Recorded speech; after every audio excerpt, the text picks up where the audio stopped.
VGR11 é um bom investimento? É um fundo imobiliário interessante? No vídeo de hoje nós vamos dar uma olhada nesse fundo imobiliário e saber se realmente ele é um fundo imobiliário interessante. Resolvi fazer esse vídeo porque eu vi recentemente um podcast que o professor Baroni participou, que ele falou alguns fundos que ele acha bacana, que ele gosta. E entre esses fundos ele citou o VGR11, se eu não me engano foi o VGIP11.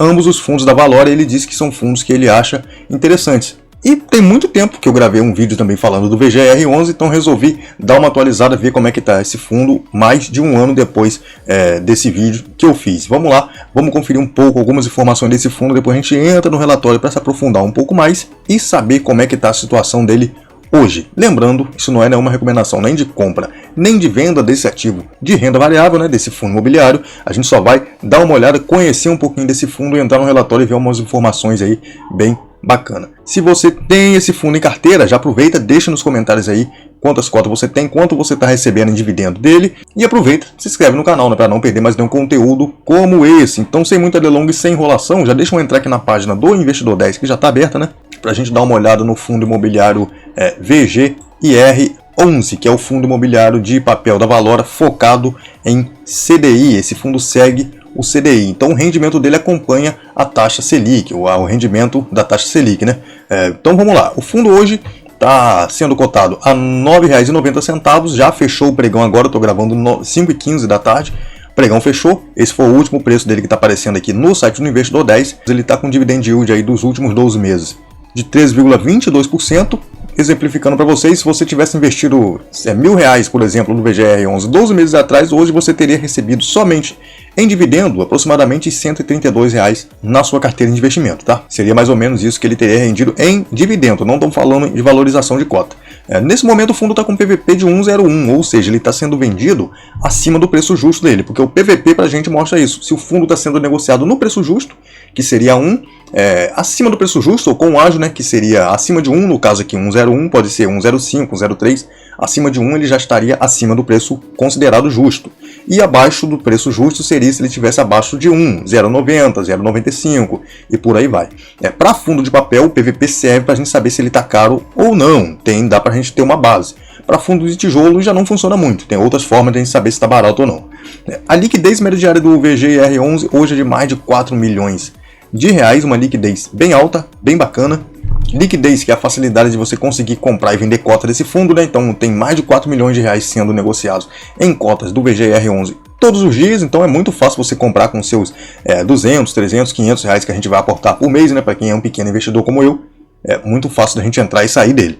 O VGR11 é um fundo imobiliário, como eu já falei para vocês, do tipo de papel, hoje conta com um pouco mais de 260 mil cotistas, o patrimônio líquido dele é de 1,42 bilhões, o valor patrimonial da cota dele de 9,72, então está um pouquinho acima disso, como nós vimos, e o último rendimento que ele pagou de 10 centavos. Então vamos fazer o seguinte, como ele é focado em CDI, vamos dar uma olhada na comparação que tem aqui do site dele contra o CDI para a gente ver quanto é que ele vem rendendo aí nos últimos 2 anos, Últimos 5 anos, dá para a gente fazer comparação, então dá para ver que ele vem ganhando do CDI, claro, que aqui leva em conta que você está reinvestindo os dividendos, Se você reinvestiu os dividendos, você ganhou do CDI aí com folga, que o CDI nesse período rendeu 48% e o VGIR rendeu 67,75%. Então, a importância de se reinvestir o dividendo, E entrando no relatório do VGIR11, vamos ver algumas informações um pouco mais aprofundadas aqui.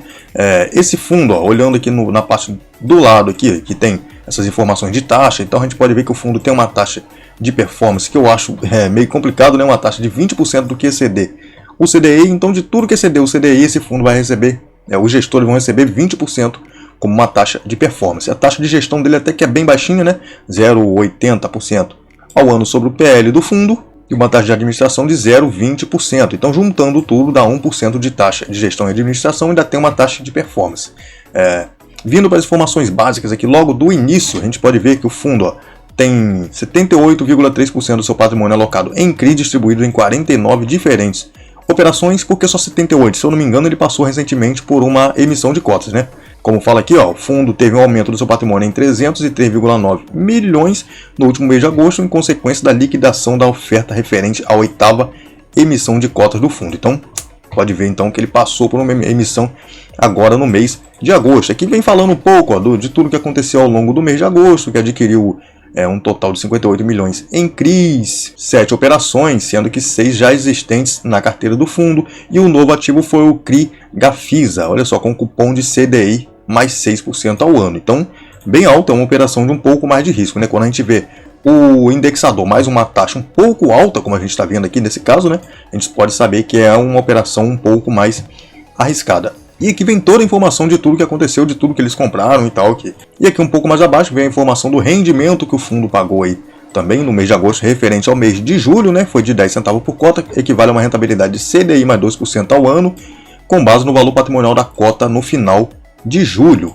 E nos últimos 12 meses ele pagou 1,30, que equivale também a CDI mais 2,9% sobre a cota patrimonial do fundo. Essa rentabilidade em 2024 chega aí na casa de CDI mais 2,8%, também comparado com a cota patrimonial do fundo, né? Fala um pouco aqui também da situação do CRI Guaicurus, que representa 1% dos ativos do fundo, que passou a deter a participação em 2 terrenos da cidade, com valor estimado de venda de 137% do valor da dívida. Ou seja, essa empresa deve ao fundo, por exemplo, R$100, e o fundo tomou aqui esses 2 terrenos, que equivale a praticamente R$137. Seria mais ou menos isso, né, para a gente exemplificar, para ficar um pouco mais fácil de entender. Então, eles estão tomando posse de alguma coisa que vale 37% a mais do que eles emprestaram. Vindo aqui para a parte do resultado, que eu acho interessante a gente observar aqui, que o fundo vem tendo um resultado bem interessante na casa de 14, 12, 13 milhões por aí. Em junho e julho foi um resultado maior do que o de agosto.